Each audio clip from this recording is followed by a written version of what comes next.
Kita bersyukur kepada Allah Subhanahu wa taala dengan mengucapkan kalimat alhamdulillahirabbil alamin. Mudah-mudahan dengan kalimat alhamdulillah yang kita ucapkan, kita digolongkan oleh Allah Subhanahu wa taala termasuk abdan syakura, hamba yang mau sekaligus mampu untuk bersyukur kepada Allah Subhanahu wa taala. Sebab apa ibu-ibu jemaah yang dimuliakan Allah, ada orang yang mau tapi nggak mampu untuk bersyukur. Ada orang yang mampu tapi nggak mau bersyukur. Maka syukur dengan mengucapkan kalimat alhamdulillahirabbil alamin itu adalah kalimat yang luar biasa.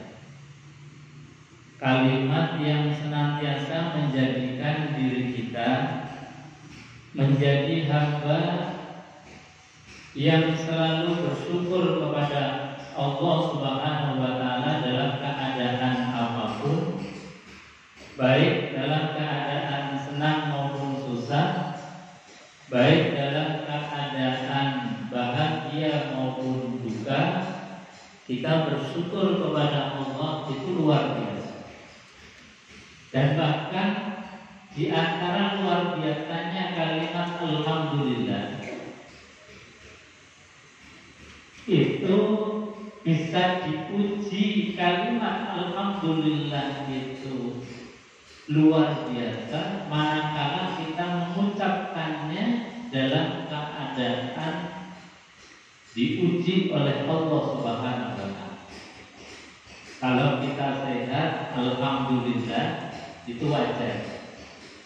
Kalau kita lagi banyak uang, kita mengucapkan alhamdulillah biasa. Kalau kita diberikan keleluasaan rezeki, kesehatan, kelapangan, kemudian kita mengucapkan alhamdulillah, itu wajar. Tapi kalimat ini menjadi spesial. Kalimat ini menjadi luar biasa manakala kita dalam keadaan sempit, dalam keadaan sakit, dalam keadaan tidak enak, masih mengucapkan kalimat alhamdulillah. Itu luar biasa. Dan ini yang dikehendaki oleh Allah Subhanahu wa taala. Makanya baginda Rasulullah sallallahu alaihi wasallam itu memberikan keterangan di dalam hadis beliau, kullu amrin zibalin la yubda'u fihi bil hamdalah fa huwa aqsar. Sesuatu apapun hal yang baik menurut kita maupun pasti baik menurut kacamata Allah, tidak diawali dengan kalimat alhamdulillah, maka bahwa akan terputus rahmatnya dari Allah Subhanahu wa taala.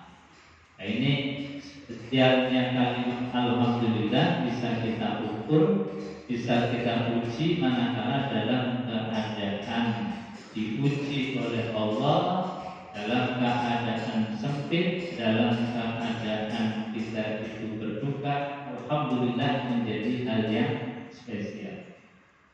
Jamaah ibu-ibu rahimakumullah, kira-kira kalau alhamdulillah dalam keadaan sakit sudah biasa enggak? Alhamdulillah dalam keadaan terhimpit sudah menjadi tradisi kita, bukan? Nah, ini harusnya menjadi kebiasaan. Soalnya apa? Kalimat alhamdulillah menjadi barometer.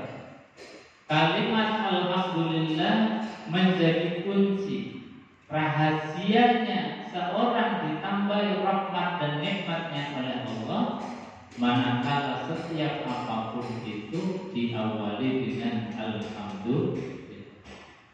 Ayat yang sering kita hafalkan, wa idza'adzana rabbukum la in syakartum la azidannakum wa la in kafartum inna azabi lasyadid. Itu rumus pasti.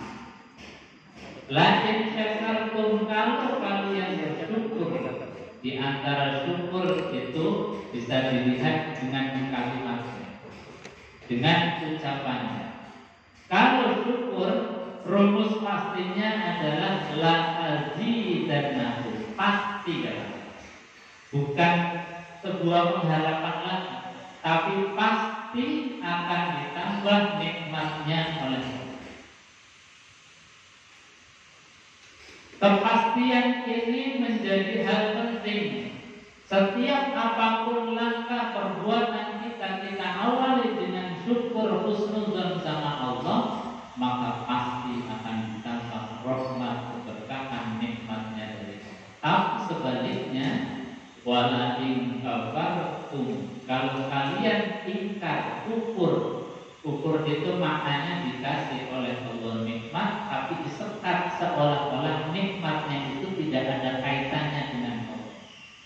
Ketika kita dikasih sehat, seolah-olah sehatnya itu karena olahraga kita, karena penjagaan tubuh kita, karena perawatan kita. Seolah-olah nggak ada kaitannya dengan Allah. Itu pasti langsung ditutup. Itu namanya wala in kafartum. Jika kalian itu menutup diri rahmat ini dari Allah, maka yang datang adalah inna azabi lasyadid. Sesungguhnya azabku sungguh amat sangat pedih. Azab itu bisa berupa diambil lagi sedikit demi sedikit nikmat yang sudah Allah berikan kepada kita, atau dengan bentuk yang lain. Dan yang paling jelas adalah nanti di akhirat kita dimintai pertanggungjawaban atas segala nikmat yang Allah berikan kepada kita. Kata baginda Rasulullah SAW, bahkan nikmat kita duduk dengan tenang menikmati sepoi-sepoinya udara yang segar yang kita nggak terasa. Karena apa? Saking biasanya kita menghirup udara, itu saja dimintai pertanggungjawaban oleh Allah Subhanahu. Ini makanya kemudian ibu-ibu jamaah yang dimuliakan Allah, kita awali majelis ini di qauli alhamdulillah. Jamaah yang dimuliakan Allah Subhanahu wa taala, di antara fungsi kita itu bermajelis. Ini sebelum masuk ke materi. Di antara yang disampaikan oleh Rasulullah sebagai motivasi kita berjamaah di dalam menuntut ilmu, itu tidak sekedar kita ada waktu luang kemudian hadir, atau tidak sekedar kita hadir untuk menambah pengetahuan ilmu kita. Tidak hanya sekedar untuk menggugurkan kewajiban, karena thalabul ilmi fardhatun 'ala kulli muslimin wa muslimat.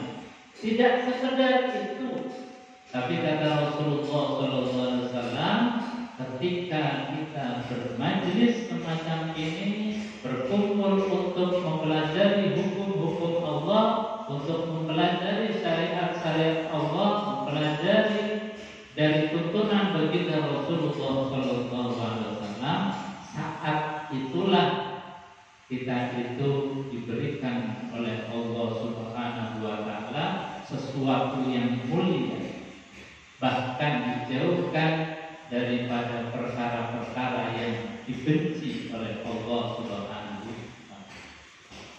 Dalam hadis baginda Rasulullah sallallahu alaihi wasallam, beliau menyemangati kita, ad-dunya mal'unatun mal'unun ma fiha. Dunia seisinya itu, kata Rasulullah, mal'unatun bilaknat. Bilaknat itu artinya adalah sesuatu yang dibenci oleh Allah, apapun bentuknya. Ad-dunya mal'unatun mal'unun ma fiha. Dan semua yang ada di muka bumi ini itu potensi bilaknatnya sangat tinggi. Illa zikrullah, kecuali dunia yang dijadikan sarana media untuk mengingat kita kepada Allah Subhanahu wa taala. Baru itu mulia, baru itu tidak dilaknat, baru itu sesuatu yang dicintai. Jadi sarana dunia semua isinya ini kalau tidak dijadikan sarana pengingat Allah menjadi mal'unatun dilaknat oleh Allah. Kecuali zikrullah, zikir kepada Allah, au aliman au muta'allim, atau yang tidak dilaknat oleh Allah yaitu proses belajar dan mengajar. Artinya apa? Ibu-ibu hadir dari rumah menuju tempat ini, kita semua hadir dari tempat masing-masing menuju Masjid Al-Azhar ini adalah perkara yang menjauhkan diri dari laknatnya Allah. Ini hal yang menjadi motivasi. Artinya apa? Ketika kita hadir di majelis ilmu, itu adalah kita menjauhi perkara-perkara yang dilaknat. Bahkan Rasulullah Shallallahu Alaihi Wasallam ini di dalam memotivasi kita. Sebelum nanti di akhirat, ini kita sudah berada di Raudhatun min Riyadil Jannah. Disifati majelis-majelis ilmu semacam ini adalah taman daripada taman-tamannya surga. Makanya kemudian kita harus punya kebanggaan, kita harus punya semangat, kita harus punya rasa paling gembira luar biasa ketika setiap kali kita berada di majelis-majelis ilmu. Hadirin jemaah yang dimuliakan Allah Subhanahu wa taala. Itu di antara yang kemudian Rasulullah Shallallahu Alaihi Wasallam memberikan motivasi kita terus-menerus untuk belajar. Dan tugas kita, kalau ibu-ibu sekalian ketika mendengarkan kajian, ketika mendapatkan pencerahan, itu adalah kita diamanai oleh Allah Subhanahu wa taala. Amanah ilmu ini, amanah nikmat ini harus kita tularkan kepada orang. Meskipun tentu tidak semuanya akan bisa atau akan berdiri di sini, karena kalau semuanya ngomong jadinya malah bukan pengajian. Pengajian ya satu bicara, satu mendengarkan, satu menyampaikan, yang satu kemudian memahami, mendengarkan. Mungkin kalau ada yang salah dikritisi, kalau ada yang kurang diberikan masukan tambahan. Ini adalah hal yang disifati oleh Rasulullah Shallallahu Alaihi Wasallam adalah semuanya di dalam kebaikan, baik yang menyampaikan, baik yang mendengar. Ketika kita berada dalam satu majelis, kata Rasulullah Shallallahu Alaihi Wasallam, khairukum man ta'allama al-Qur'an wa 'allama. Sebaik-baik kalian adalah orang yang berada di dalam satu majelis, yang di majelis itu ada yang mengajar, dan di dalam majelis itu juga ada yang diajar. Jadi majelis ini disifati oleh baginda Rasulullah SAW adalah majelis terbaik, lebih baik, lebih utama dibandingkan dengan ibadah-ibadah apapun, termasuk sholat, termasuk haji, termasuk puasa. Kalah bandingannya dibandingkan dengan kita duduk sa'atan fil majlisil ilmi, duduk sesaat di dalam majelis ilmu, itu khairun, lebih utama, lebih baik. Karena apa? Semua ibadah-ibadah apapun, baik sholat, puasa, zakat, haji, semuanya harus dilambari dengan ilmu yang hasil dari kita bermajelis, hasil kita duduk mendengarkan kajian. Tanpa itu maka ibadah kita menjadi kering. Sholat kita juga kadang-kadang nggak tahu yang kita tuju itu siapa. Mungkin di awal kita ingat kalimat takbir Allah, ini nggak support ya, tapi di tengah-tengah perjalanan sholat kita mungkin yang keinget jemuran kita karena mau hujan. Mungkin yang keinget kompor kita karena tadi belum sempat mematikan. Banyak sekali hal-hal yang ingat dalam sholat, bahkan sholat itu karena sudah kadung menjadi tradisi, menjadi kebiasaan rutin harian, hilang rukus sholat. Ini orang yang tidak kemudian ditas terus ilmunya, maka akan kemudian hilang makna dalam setiap apapun ibadah. Maka sekali lagi, kita di dalam bermajelis adalah dari punya semangat karena ini adalah sesuatu yang dicintai oleh Allah Subhanahu. Yang kedua, kita di dalam bermajelis itu yang diharapkan oleh Rasulullah Shallallahu Alaihi Wasallam itu adalah perubahan di setiap waktu-waktu. Perubahan dari ketidaktahuan menjadi kepahaman. Perubahan dari ketidakhusyukan ibadah kita menjadi semakin khusyuk dan khusyuk.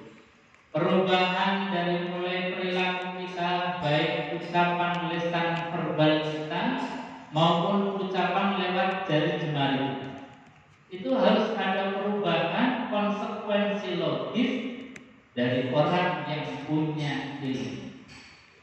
Karena apa? Karena kalau kita dititipi ilmu tapi tidak imbang antara ilmu yang kita dapat, ilmu yang kita pahami dengan perilaku keseharian kita, maka Allah Subhanahu wa taala memberikan peringatan yang sangat keras, kabur maqtan 'indallahi an taqulu ma la taf'alun. Jadi kata Allah di dalam Quran, kalau kita punya ilmu, dititipi pengetahuan oleh Allah, pemahaman dalam suatu hal, kemudian kita tidak sebanding lurus dengan pengetahuan itu, dikatakan bohong oleh Allah Subhanahu. Hanya kita di dalam berilmu harus ada perubahan yang signifikan. Makanya di dalam ayat lain Allah Subhanahu wa taala di dalam khususnya hal yang paling fondasi, paling dasar tentang iman kita. Ini kita harus punya evaluasi. Ini fungsinya. Jadi harus ada kontrol diri. Sebab apa? Kalau iman ini yang evaluasi orang lain, kita seringkali itu marah. Kalau iman yang menilai orang lain, seringkali kita nggak terima. Makanya sebelum orang lain itu menilai iman kita, kita harus punya alat untuk menilai iman kita. Sebelum orang lain menilai, mengevaluasi iman kita, kita harus evaluasi dulu. Jangan tunggu dievaluasi orang lain. Kita bisa mengevaluasi diri. Kuncinya adalah punya ilmu barometer untuk mengukur itu, supaya kita tahu bahwa ternyata imanku ini belum. Sebab apa? Di Quran itu banyak peringatan dari Allah. Ada orang yang ngaku iman, tapi imannya dianulir oleh Allah. Ini kan enggak kita ingin, Mas. Kata Quran ini dalam surat Al-Baqarah awal, pasti ibu hafal. Di dalam Al-Quran disebutkan wa minan nasi may yaqulu amanna billahi wa bil yawmil akhir wa ma hum bimu'minin. Kata Allah, wa minan nasi, dan sebagian dari manusia, ada sebagian dari manusia may yaqulu, orang yang berkata, orang yang berucap, orang yang mengaku amanna billah, saya beriman kepada Allah, wa bil yaumil akhir, dan juga saya beriman kepada hari akhir, wa ma hum bimu'minin, tapi imannya itu dianulir oleh Allah. Imannya itu tertolak oleh Allah Subhanahu wa taala. Imannya itu tidak masuk dalam kategori yang diharapkan oleh Allah Subhanahu wa taala. Maka kita di dalam bermajlis, setiap majlis apapun harus punya barometer. Kita mengukur diri iman kita sesuai nggak dengan yang dikehendaki oleh Allah. Jangan-jangan saya termasuk bagian orang yang dikatakan Quran wa minan nasi may yaqulu amanna billahi wa bil yaumil akhir wa ma hum bimu'minin. Na'udzubillah summa na'udzubillah. Jadi fungsinya kita ngaji supaya kita bisa mendiagnosa iman kita sendiri, sehingga ada perubahan, sehingga ada kehati-hatian, dan kita imannya harapannya tentu diterima oleh Allah Subhanahu wa taala. Hadirin jamaah yang dimuliakan Allah Subhanahu wa taala. Jadi dalam Quran itu sudah diingatkan wa minan nasi may yaqulu amanna billah wa bil yaumil akhir wa ma hum bimu'minin. Dalam ayat yang lain juga di zaman Rasulullah SAW ini juga ada orang yang ngakunya iman tapi imannya dianulir oleh Rasulullah. Wa qalatil a'rabu amanna qul lam tu'minu.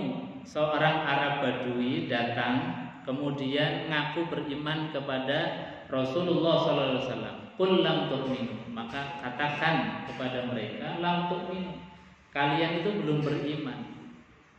Walakin qulu aslamna. Terus diajarkan oleh Rasulullah dalam ayat ini, katakan saya baru Islam, artinya baru tunduk.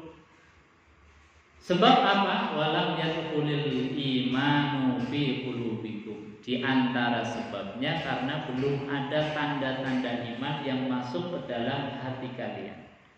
Tanda-tanda iman itu di antaranya belum terlihat secara jawari anggota tubuh badan kita dalam keseharian itu, belum ada hal yang tampak antara pengakuan iman dan perbuatan keimanan itu sendiri. Hadirin jamaah yang dimuliakan Allah Subhanahu wa taala. Juga disampaikan oleh Allah di dalam Al-Qur'anul Karim. Di dalam Quran itu disebutkan ada orang yang dikatakan kepada mereka wa minan nasi wa idza qila lahum la tufsidu fil ardi qalu innama nahnu muslimun. Jadi kata Quran, ada orang yang dikatakan kepada mereka la tufsidu fil ardh, jangan berbuat kerusakan di muka bumi ini. Qalu, tapi mereka itu beralibi, punya banyak alasan. Innama nahnu muslihun, sesungguhnya kami enggak membuat kerusakan. Kami ini lagi membangun. Kami ini berbuat baik.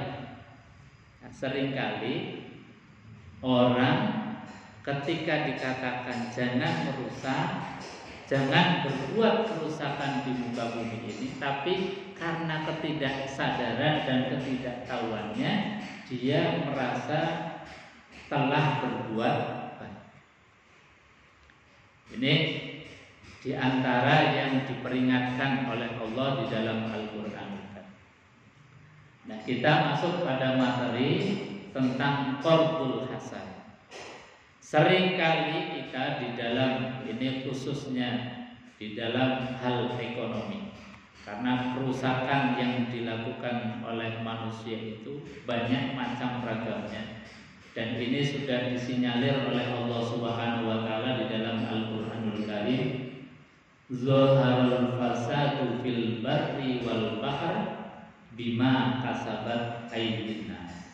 Zaharul fasad, bahkan Allah di dalam ayat ini menggunakan fi'il madhi, artinya sesuatu yang telah lampau atau telah terlaksana, padahal mungkin kerusakannya belum terlaksana.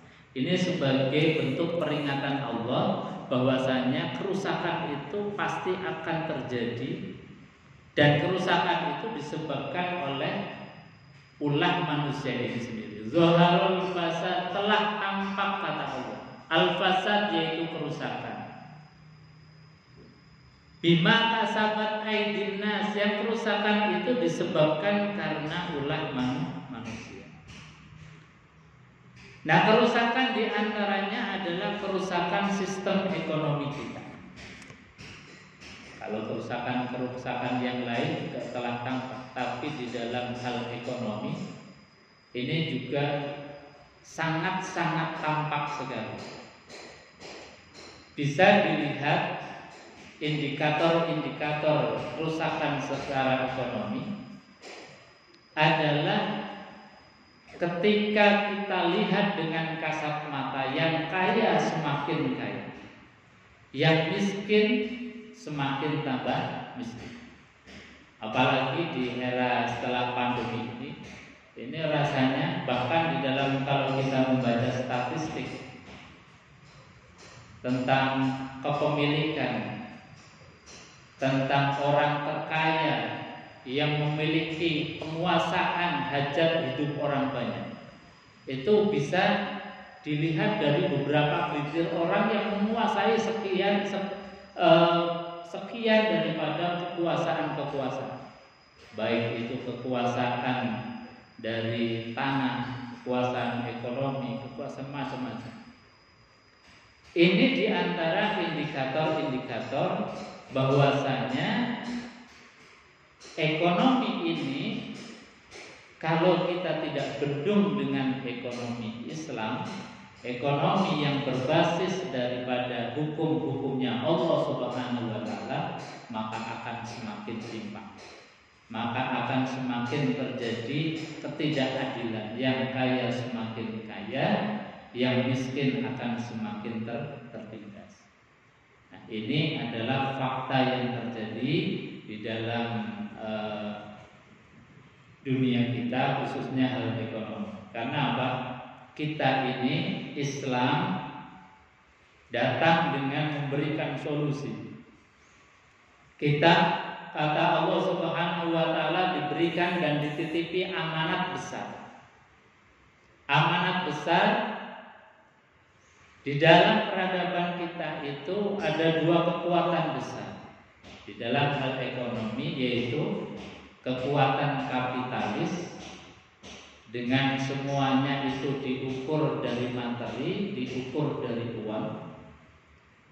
Dan yang ekstrem kiri ada kekuatan sosialis, kekuatan yang seseorang itu tidak punya hak individu. Nah, Quran datang, Rasulullah Shallallahu Alaihi Wasallam diangkat menjadi nabi dan rasul untuk memberikan tengah-tengah, memberikan jalan tengah di antara dua peradaban besar. Makanya Allah Subhanahu wa taala perintahkan di dalam Quran, wa kadzalika ja'alnakum ummatan wasata. Dan yang demikian itu, kata Allah Subhanahu wa taala, ja'alnakum, kami jadikan kalian semua umat Rasulullah, dijadikan apa? Ummatan wasata, umat yang jadi tengah-tengah di dalam peradaban umat manusia. Jadi Islam datang menjadi penengah dalam segi apapun. Dalam kesejarahan juga harus menjadi penengah. Karena ayat ini turun itu berkaitan dengan klaim-klaim kesejarahan tentang klaim Nabiullah Isa alaihissalam. Ada Nabi Isa yang mengklaim itu kemudian bahwa Nabi Isa itu adalah anak Tuhan atau bagian dari Tuhan. Yang ekstrem kiri juga mengatakan bahwasanya Isa itu adalah anak zina. Karena apa? Maryam tidak punya seorang laki-laki tapi bisa hamil. Sehingga orang-orang Yahudi itu menganggapnya bahwasanya Isa itu anak zina. Sementara klaim yang kanan itu mengunggulkan dan mengagung-agungkan Isa sampai menjadikan Isa itu sebagai Tuhan atau bagian dari Tuhan. Ini klaim-klaim sejarah. Islam pun datang memberikan pelurusan. Islam meluruskan klaim sejarah itu dengan menundukkan dan menunjukkan data dan fakta yang sebenar-benarnya. bahwasanya Isa ibnu Maryam yang menjadi Rasulullah, yang menjadi utusan Allah Subhanahu wa taala. Ini diluruskan oleh Islam. Islam juga meluruskan fakta-fakta sejarah yang lain. Nabiullah Ibrahim alaihissalatu wassalam itu pernah disalahpahami bahkan sampai sekarang. Orang-orang Yahudi mengatakan bahwasanya Ibrahim itu adalah orang Yahudi. Bahkan karena makamnya Nabiullah Ibrahim itu ada di Israel, pun makamnya Nabi Ibrahim atasnya itu ditutupi bendera Israel. Artinya apa? Diklaim sebagai nenek moyangnya mereka. Diklaim sebagai bahwa Ibrahim bagian dari akidahnya mereka. Orang-orang Nasrani pun demikian. Makanya kemudian Quran turun, Allah melalui lisan Rasulullah SAW meluruskan klaim sejarah ini yang sudah kadung kala. Maka disebutkan oleh Allah di dalam Al-Quran, "Ma kana Muhammadun aba ahadin, ma kana Ibrahim Yahudiyyan wala Nasraniyyan, walakin kana hanifan muslimah."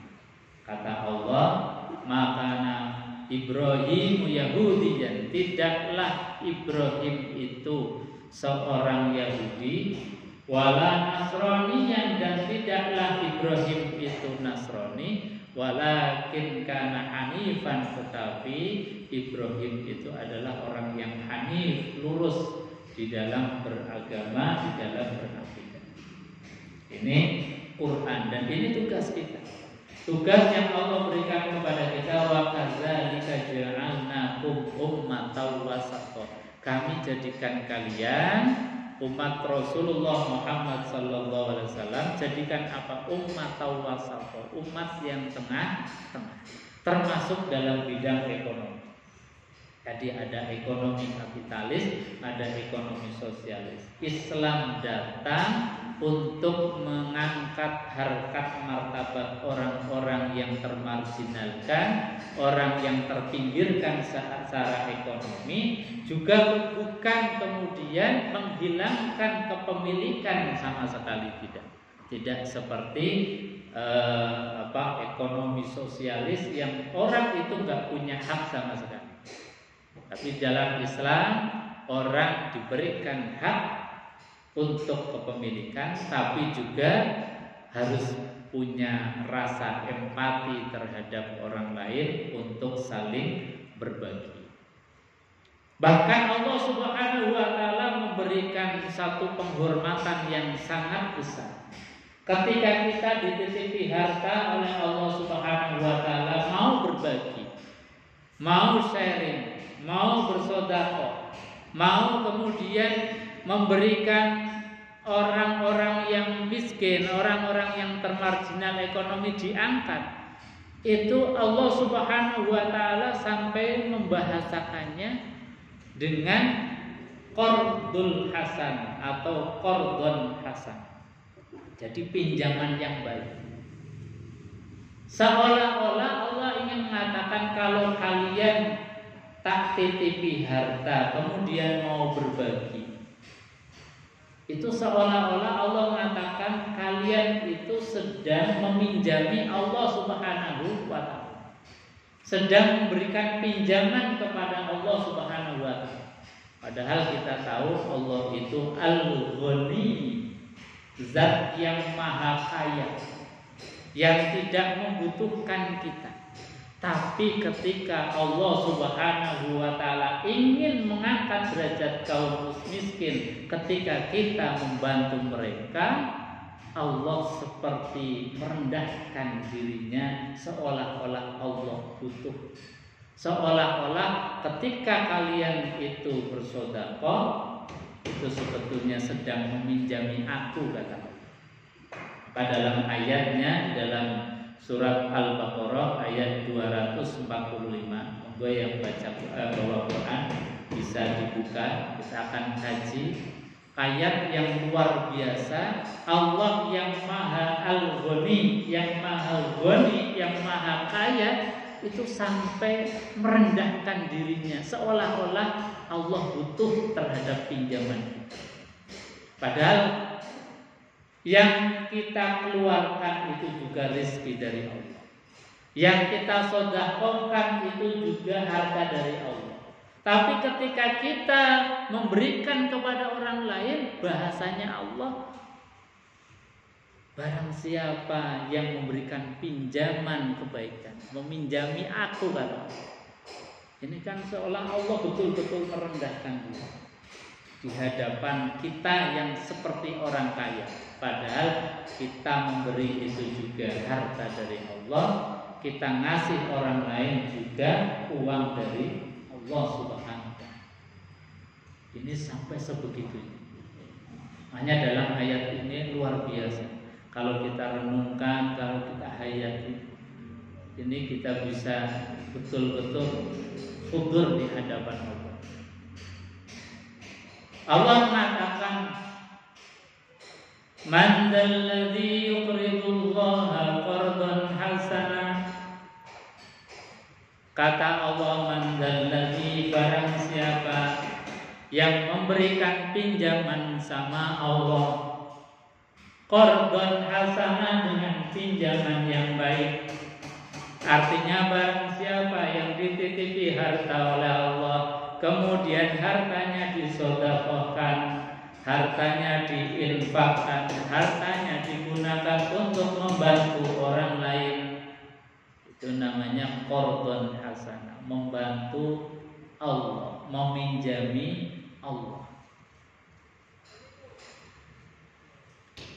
Maka janjinya Allah, fayudha'ifahu lahu ad'afan katsira.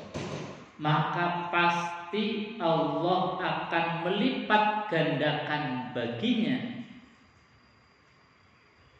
Jadi ini satu kepastian yang dijanjikan oleh Allah, ad'afan katsira, dengan lipat ganda, katsiron yang sangat banyak.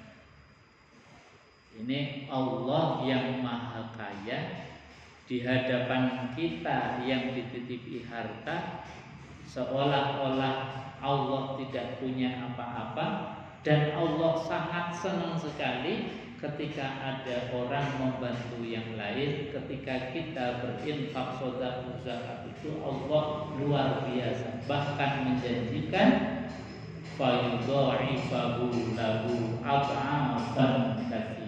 Maka Allah akan lipat gandakan baik pahala maupun rizkinya itu ad'afan katsira, dengan lipat ganda yang sangat banyak.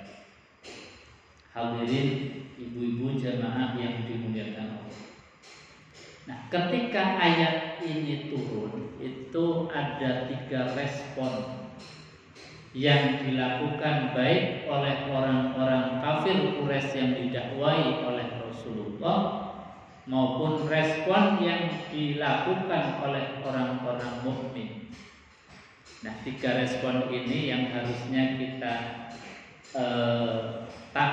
tanamkan betul dalam hati kita.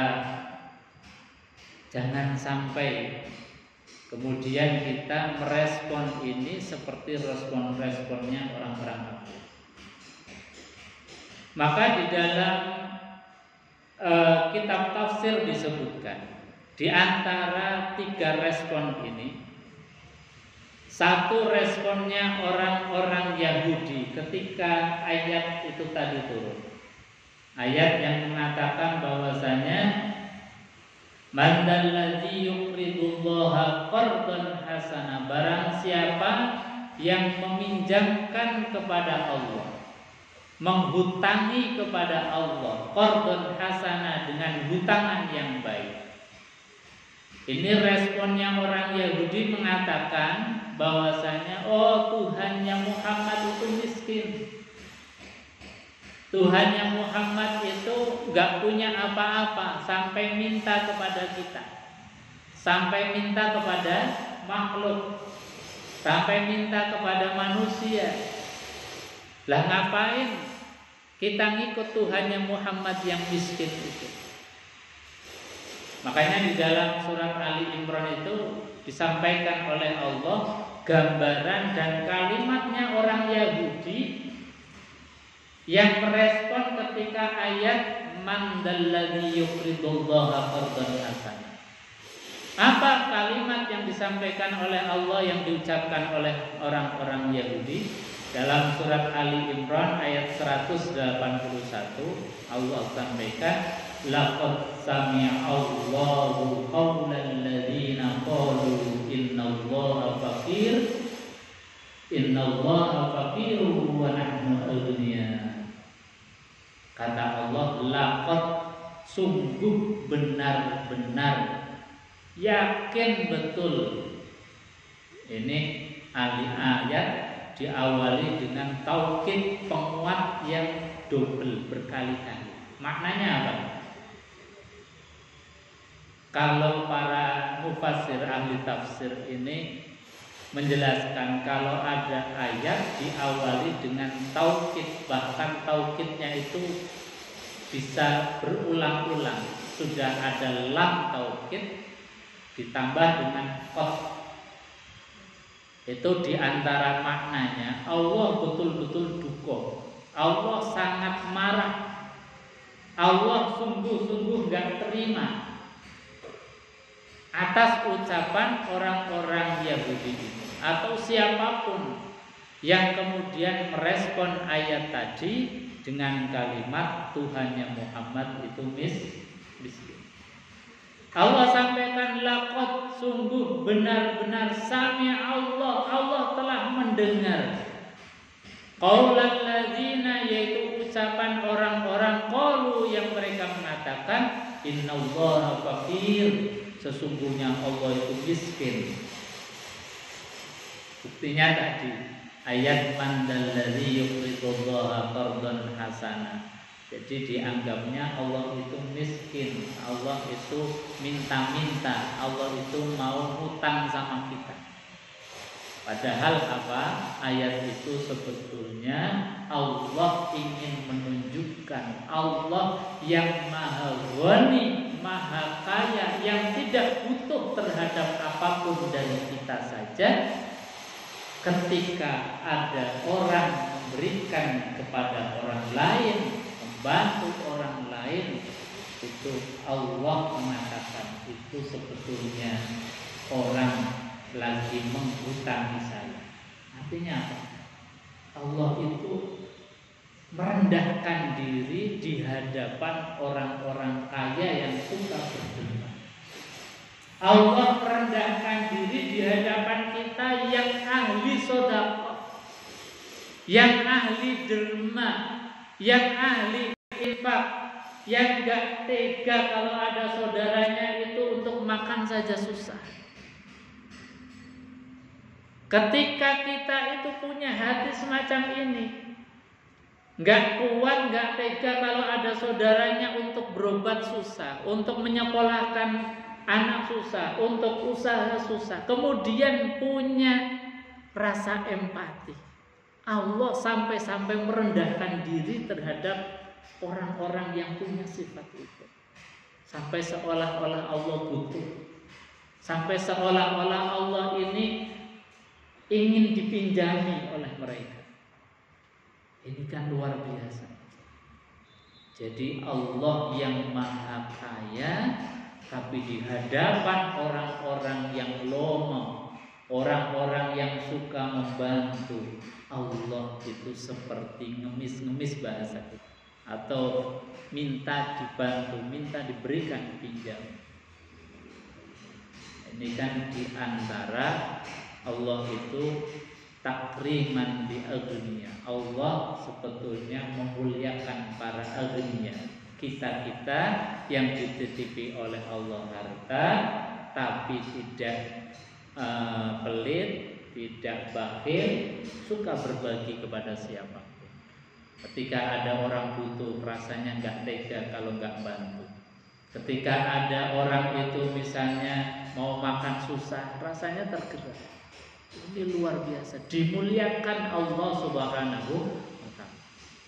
Maka jangan sampai terhadap ayat tadi itu kita merespon dengan kalimat seperti yang disampaikan oleh orang-orang Yahudi, laqad sami'a Allahu qaulal ladzina qalu innallaha faqirun wa nahnu aghniya.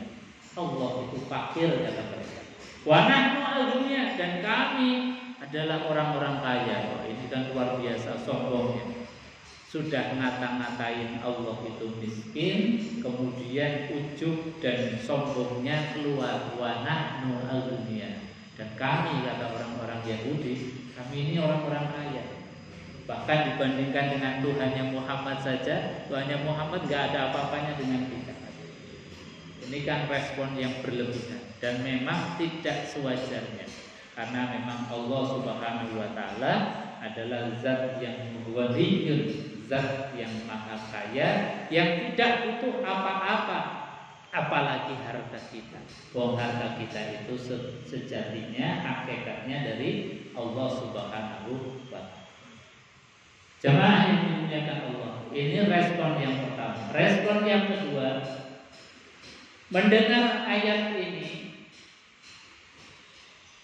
mereka itu lebih memilih menjadi orang yang bakhil, tidak mau berbagi meskipun diberikan keleluasaan harta, tidak mau kemudian punya empati meskipun hartanya berlebih-lebih,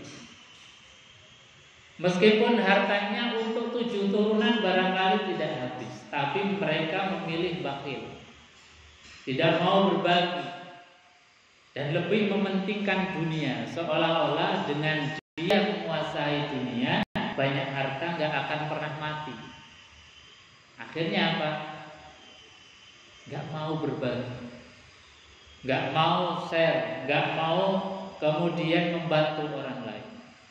Maka ini diingatkan oleh Allah, diberikan peringatan keras oleh Allah dalam Quran. Wala yahsabanna alladzina yabkhuluna bima atahumullahu min fadlihi huwa khairul lahum bal huwa syarrul lahum. Kata Allah, wala yahsabanna alladzin, dan janganlah mengira orang-orang alladzina yabkhuluna, yang mereka bakhil, medit, pelit, awal, bima atahumullah, terhadap apa-apa yang telah Allah berikan, min fadlihi, dari karunia-Nya, dari nikmatnya Allah.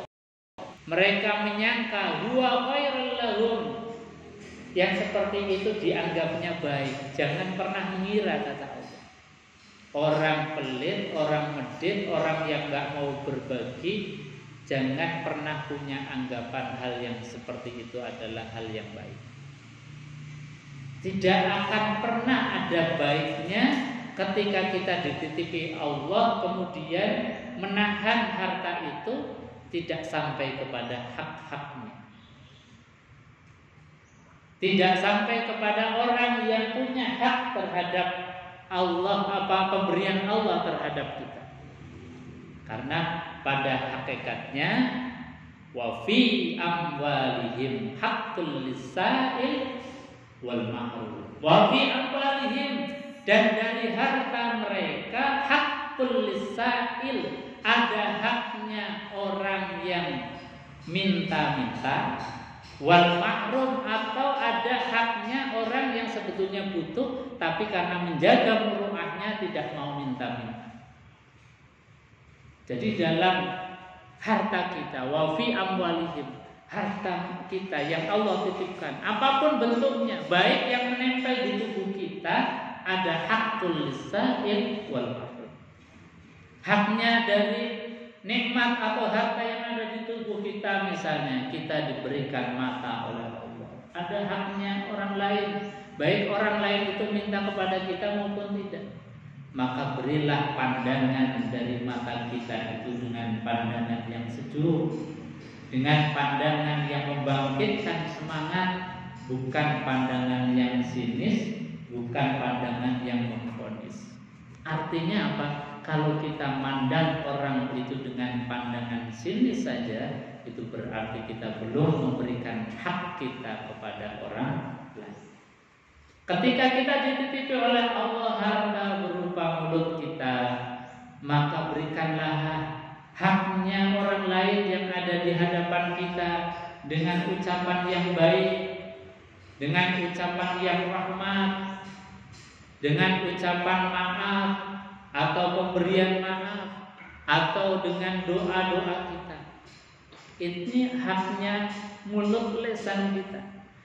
Jangan kemudian kita, ini kan mulutku sendiri, mau ngomong terserah aku. Nah, ini berarti dia belum paham tentang imannya, belum paham tentang hakikat pemberian Allah terhadap nikmat yang diberikan kepada kita, bahwa wa fi amwalihim haqqul lisail wal mahrum. Dalam harta di mulut kita itu ada haknya orang lain, baik mereka itu minta nasihat, minta dihibur, minta ucapan, atau mereka tidak meminta, tapi dalam keadaan gelisah, kemudian kita punya empati, kita hibur mereka mungkin dalam kesedihan, kita kasih solusi, kita kasih ilmu, kasih pandangan, kasih macam-macam. Itu namanya kita sadar betul bahwa apapun yang Allah berikan kepada kita, hakul lisail wal mahrum, ada haknya orang lain, baik minta maupun tidak diminta. Kita punya kendaraan mau ngaji, ya ada teman mau ngaji kok jalan, Bu ayo naik.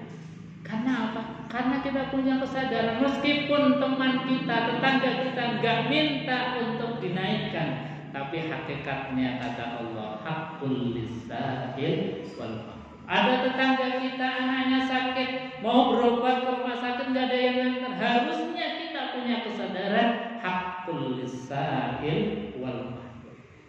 Tapi kadang-kadang rata-rata kita mengatakan bahwasanya huwa khairul lahu. Ketika pelit kok masih punya alibi, punya alasan, ini bagus kok.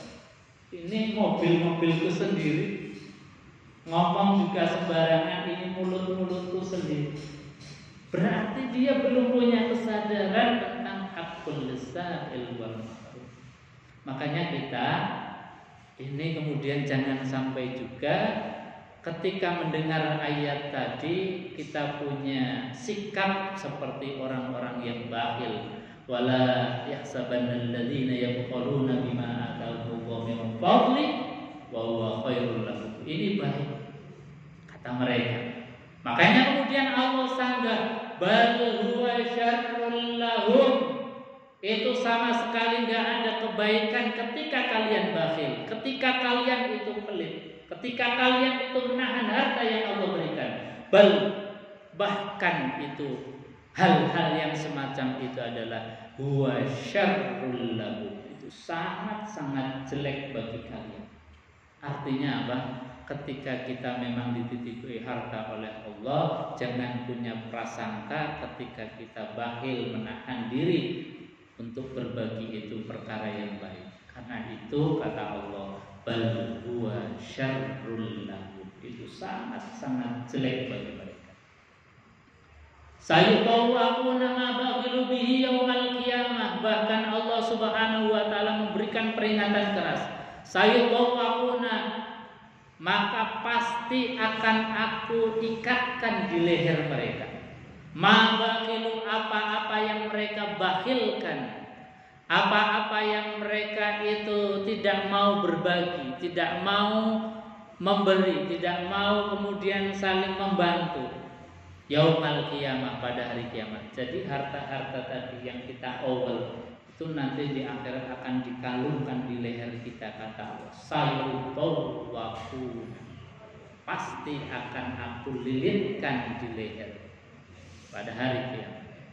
Wallahu mirasus samawati wal ardh, wallahu bima ta'maluna khabir. Wallahu, dan Allah Subhanahu wa taala, mirasus samawati wal ardh, sesungguhnya telah mewariskan banyak warisan-warisan baik yang di langit maupun yang di bumi.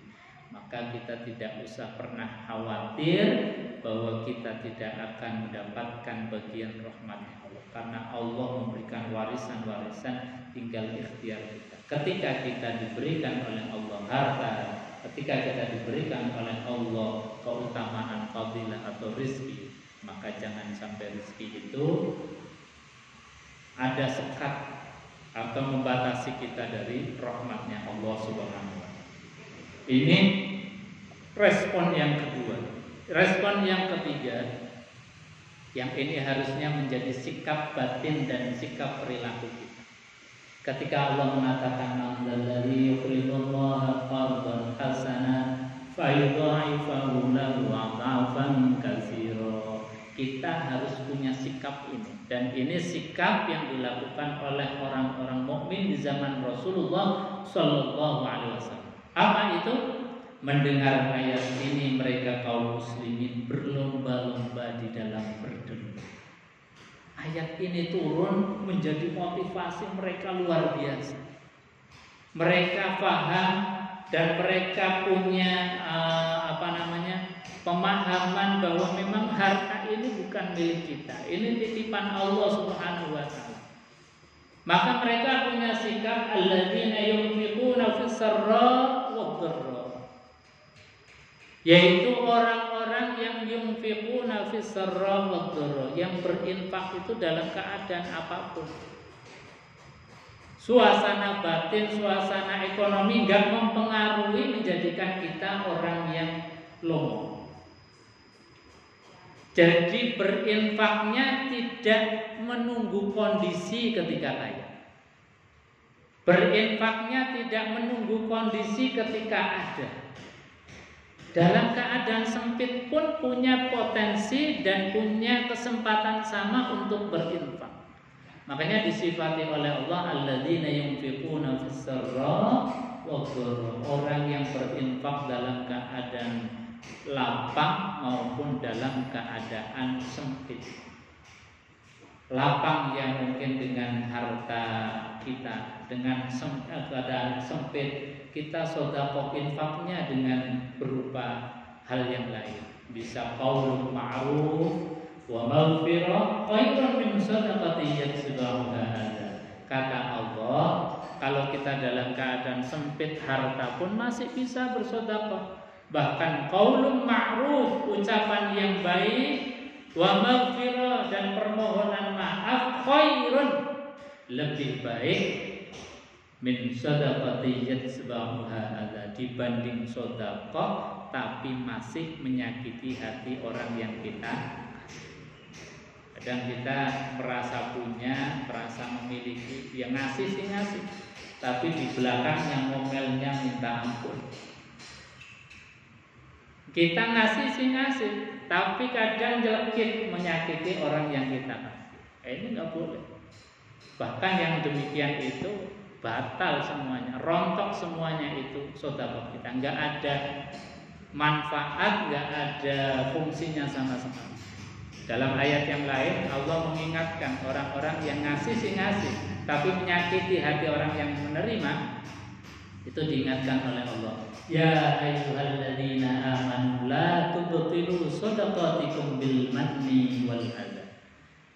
Ya ayyuhalladzina amanu, wahai orang-orang yang beriman, la tubtilu, jangan kalian batalkan, jangan kalian rusak shadaqatikum, sedekah kalian, bil manni, dengan cara diungkit-ungkit. Ngasih sih ngasih, tapi belakang hari kemudian diungkit-ungkit lagi. Wal adza, dan menyakiti hati orang yang menerima, itu juga rontok, batal sedekah itu. Makanya orang yang sedekah itu juga butuh ilmu. Kalau nggak punya ilmunya sedekah, ya kadang tadi ngasih tapi belakang hari diungkit-ungkit, ngasih tapi menyakiti hati. Karena apa? Nggak punya manajemen bagaimana caranya ngasih yang terbaik, supaya orang yang kita kasih nggak merasa direndahkan, yang kita kasih tidak merasa kemudian menjadi orang yang nomor 2 atau termarginalkan. Nah, ini kan butuh sikap batin, butuh ilmu. Supaya apa? Supaya equal antara kita yang ngasih dengan orang yang kita kasih itu sejajar. Bukan kita merasa lebih tinggi karena ngasih dan mereka yang dikasih menurut anggapan kita lebih rendah derajatnya. Justru kita sejajar. Karena apa? Karena yang dikasih itu hakikatnya adalah sedang membawa harta kita yang nanti itu akan kita temui di akhir. Sehingga apa? Sehingga butuh ilmu, jangan sampai kita ngasih tapi menyakiti hati orang yang menerima. Makanya digambarkan oleh Quran orang-orang yang semacam ini, famasaluhu kamatsali safwanin 'alaihi turab fasabahu wabilun fatarakahu sauda. Ini bahasanya Quran luar biasa, menggambarkan orang-orang yang ahli sedekah tapi tadi diungkit-ungkit, atau ahli sedekah tapi menyakiti hati orang yang menerima. Itu famasaluhu, gambaran mereka, perumpamaan mereka, kamasali safwanin 'alaihi turab, itu seperti batu besar licin yang atasnya 'alaihi turab, ada debu. Fa'asabahu wabil, kemudian diguyur dengan hujan yang sangat deras. Fatarakahu sauda, maka tidak akan ada bekasnya sama sekali. Nah, itu orang yang sedekah diungkit-ungkit atau menyakiti hati orang yang menerima. Maka kita juga harus butuh ilmu. Jadi sedekah itu tidak harus dalam keadaan lapang, dalam keadaan ada, dalam keadaan sempit pun semangatnya tetap sama, meskipun dalam bentuk yang berbeda. Jadi di antara sikap yang dilakukan oleh orang-orang mukmin adalah konsisten dalam setiap kali berderma.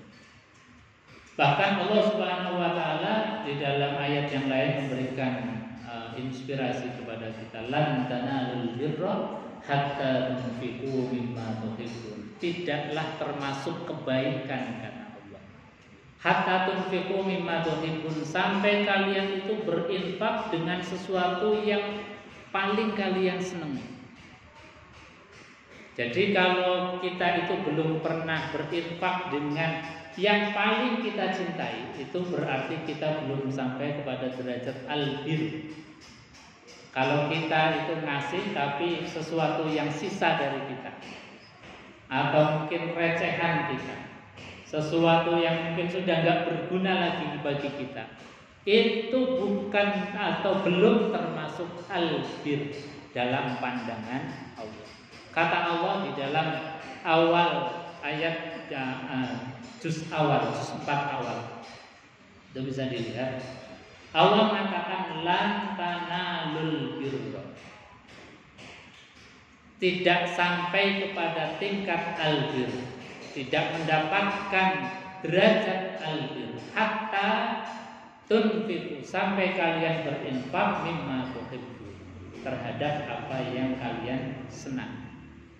Nah, ini kan sesuatu yang memang luar biasa berat. Kita kadang masih infak ya, masih recehannya kita, masih dari kita sesuatu yang sudah kita nggak butuhkan.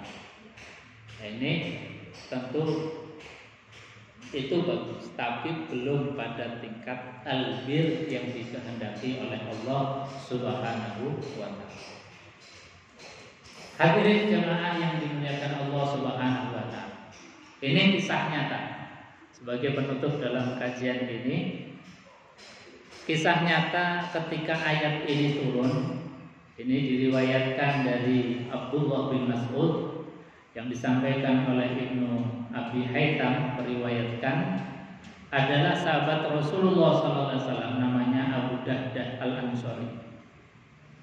Ketika mendengar ayat itu turun, kemudian bertanya kepada Rasulullah, ya Rasulullah, apakah Allah mengharapkan pinjaman dari kita? Tadi ayatnya man dzalladzi yuqridullaha qardan hasan. Maka dijawab oleh Allah, na'am. Iya, Allah mengharapkan pinjaman dari kita. Maksudnya adalah supaya kita berbagi terhadap orang lain, berbagi kepada orang yang membutuhkan. Maka ketika Rasulullah SAW menjawab itu, Abu Dahdah berkata, wahai Rasulullah, perlihatkanlah tangan engkau ya Rasulullah. Kemudian Rasulullah menjulurkan tangannya dan Abu Darda mengatakan bahwasanya sesungguhnya akan aku pinjamkan kebunku untuk Rabbku, untuk Tuhanku. Ini diriwayatkan dari Abdullah bin Mas'ud. Beliau mengatakan bahwasanya kebun yang diberikan oleh Abu Darda kepada Rasulullah SAW itu kebun yang di dalamnya ada 600 pohon korma. Kita bisa bayangkan 600 pohon korma. Pohon korma itu kan biasanya ditanam agak jarang-jarang. Itu ada 600. Artinya apa? Yang diberikan itu luas. Diberikan kepada Rasulullah untuk dakwahnya Rasulullah Sallallahu Alaihi Wasallam. Ini sahabat di dalam merespon ayat-ayat yang turun dari Allah Subhanahu Wa Taala begitu luar biasa. Maka hadirin jamaah yang dimuliakan Allah Subhanahu Wa Taala, kembali lagi bahwa kita ini di dalam sistem ekonomi masih terkepung dengan sistem ekonomi kapitalis dan sosialis. Kita harus punya saluran dan jalan dengan ekonomi Islam, yaitu dengan cara apa? Quran mengatakan ta'awanu 'alal birri wat taqwa wa la ta'awanu 'alal ismi wal udwan. Bertolong-menolonglah kalian dalam hal kebaikan dan takwa, dan jangan tolong-menolong dalam dosa dan permusuhan. Ini alhamdulillah Majelis Taklim Jumat Duha tahun 2019 kemarin itu menginisiasi terbentuknya satu lembaga keuangan yang membantu jamaah yang diberi nama Bank Infak Amanah, dari infak ibu-ibu sekalian, kemudian dikelola dengan baik, diputar untuk diberikan pinjaman kepada mereka-mereka yang punya usaha tapi modalnya minim. Diberikan dengan cara kelompok tanpa bunga sama sekali. Artinya apa? Kita sebagai kaum muslimin harus punya cara terobosan untuk menghindarkan dari riba. Kalau kita sudah bisa, bagaimana supaya orang lain terhindar dari riba? Karena riba ini sekarang luar biasa. Pinjol saja, pinjaman online saja itu yang begitu mudah, tapi dengan riba atau bunganya yang sekian kali lipat sangat mencekik. Ini harus kita punya daya upaya. Makanya alhamdulillah pengajian Jumat Duha menginisiasi terbentuknya satu sistem, dan kita menginduk ke Jakarta, ke pusat, namanya Yayasan Infak Dunia, yang sana diinisiasi oleh beliau yang sekarang jadi Menkraf, Bapak Salahuddin Uno. Itu membuat sistem, yaitu bank infak, supaya apa? Ekonomi mikro, para jamaah kita itu yang ekonominya lemah bisa kemudian terbantukan dengan dihindarkan daripada sistem ribawi. Nah, ini alhamdulillah sekali lagi dari majelis-majelis kita ini tumbuh berkembang dengan tadi membackup dan menjauhkan diri supaya kita, keluarga kita, jamaah kita terhindar dari ekonomi yang tidak sesuai dengan sistem apa yang disampaikan oleh Al-Quran dan Sunnah dari baginda Rasulullah Sallallahu Alaihi Wasallam. Mungkin nanti akan lebih jelasnya akan disampaikan oleh Ibu Ketua Bank Infak Amanah Semarang, beliau Ibu Yanti. Mungkin langsung enggak? Saya kira untuk kajian cukup itu. Mungkin insya Allah lain waktu kita akan sambung dengan materi-materi yang lain. Kurang dan lebihnya mohon maaf. Bila taufik